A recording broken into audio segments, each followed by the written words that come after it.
Good evening, and welcome to Plant Your Seed. Over the past few weeks, we've seen the awesome creative power of compound interest and compound effort. We've looked at the real-life example of Shema's savings account and how his account grows over his entire professional career. We've also learned how we can save by managing our spending and differentiating between needs and wants.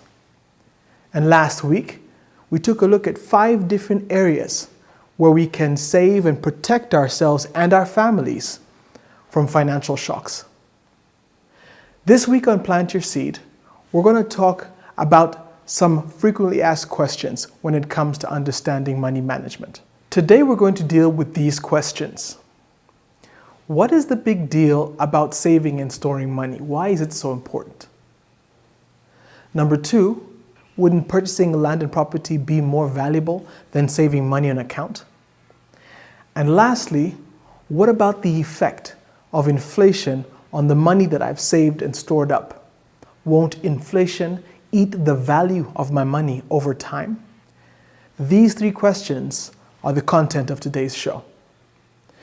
Please remember to like and follow us on Facebook and Twitter at PYSRwanda. Send us your questions and we'll be happy to discuss them on social media and on the show.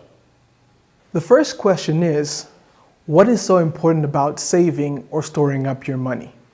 Can I not become financially independent without saving and storing up money? Well, the answer to this question is that because money management is about more than just growing wealth. It's also about how you make use of your money resource and how you plan for your financial future and control this resource of money. Saving and storing up is an extremely fundamental element of growing your wealth.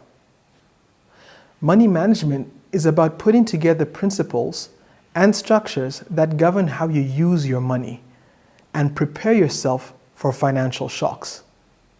Like we said in the story of the richest man in Babylon, controlling and monitoring our spending is key to making sure that we store seed up for planting or store money up for saving and investing. So without storing seed, we cannot grow anything. And without growing our financial seeds, we cannot hope to become financially free. Therefore, storing money and saving money is so important for us to do because we cannot grow what isn't stored. That is the reason why storing and saving is so important and so fundamental to our financial well-being.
With 3 weekly flights to Gatwick Airport, Rwandair flies you to London, one of the world's leading financial centers. Book now and explore the world on board our young and state-of-the-art fleet. Call 250-788-177000 or email reservations@rwandair.com. Rwandair, fly the dream of Africa.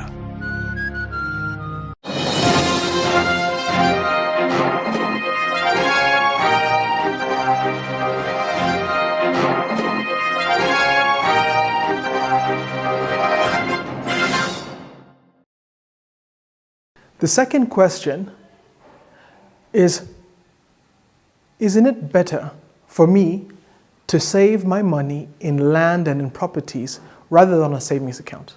While saving money and using it to purchase property and land is a very important part to growing your assets, this is not the only reason you want to store and save up money. As we saw in last week's episode, there are 5 different areas that we want to monitor and introduce our money into in order to protect ourselves from financial shocks. And only one of them is investing in assets, which could be property and land.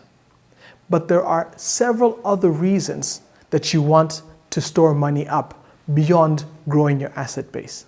We need to store money for emergencies, retirement, and planned spending, as discussed in episode 5. So not everything we store up is going to be used for growing. Some of it is used for future spending and insurance against emergencies. Therefore, investing in assets like land and property is a very important use for saved or stored up money. It doesn't satisfy all our financial needs. There are different uses for stored up money. Again, as we discussed in episode 5, stored up money is used to grow in income earning assets, like, for example, property and land.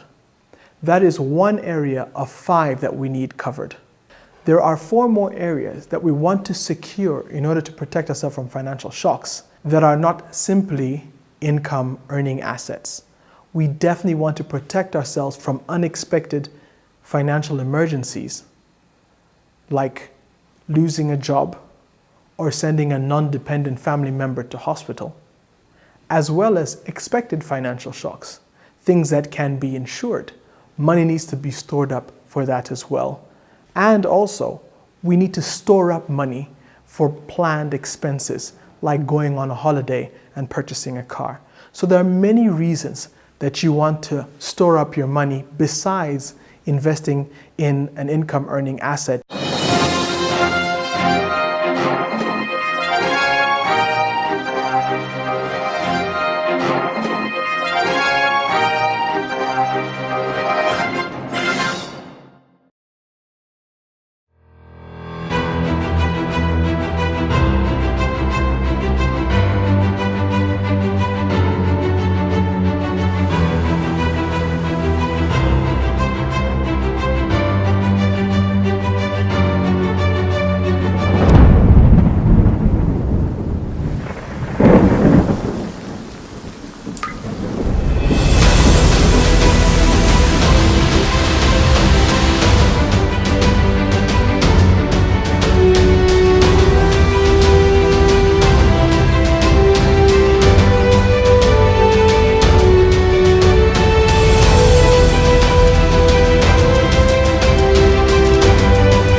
The third question is, what about the value of my money decreasing over time? Should I really be saving and storing up money in bank accounts where the value of my money is going to decrease over a period of time? Should I be then putting my money in different places rather than cash, because cash loses value over time? This is a very good question and requires both attention and strategy to solve. First of all, currency as a store of value does suffer inflation over time. For example, what my 1,000 franc note can buy today will likely not be able to buy the same items in 20 years from today with that same 1,000 franc note. And the same is true for every printed currency today. If this is in fact true, should we then stop saving or storing up money?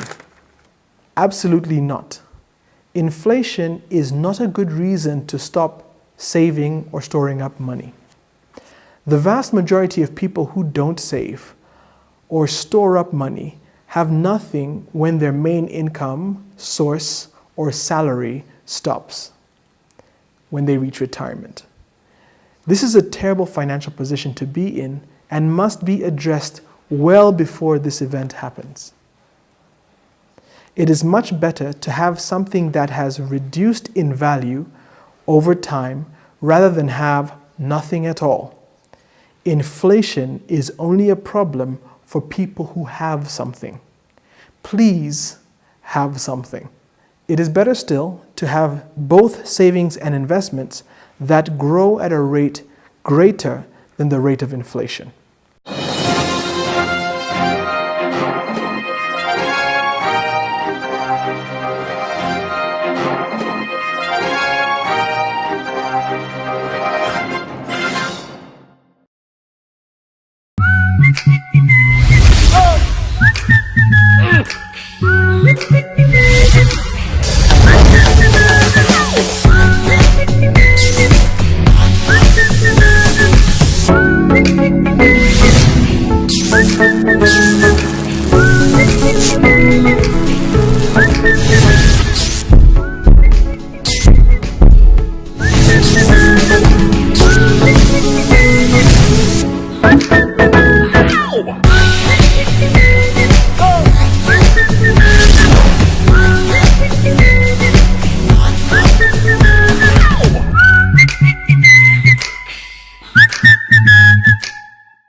Inflation is a real problem, but in order to address this problem, we don't want to ignore or bypass saving and storing money up altogether, because that doesn't help anyone.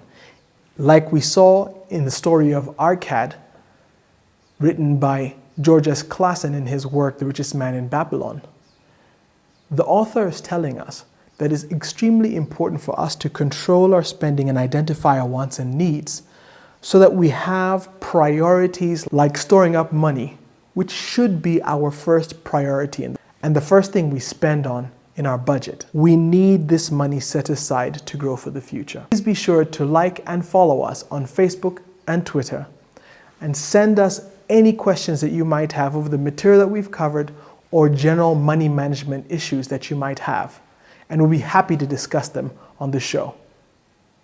See you next time, where we'll be discussing how you can increase your income by adding value and producing more. Remember, the answer is only the answer. Financial success is living the answer every single day.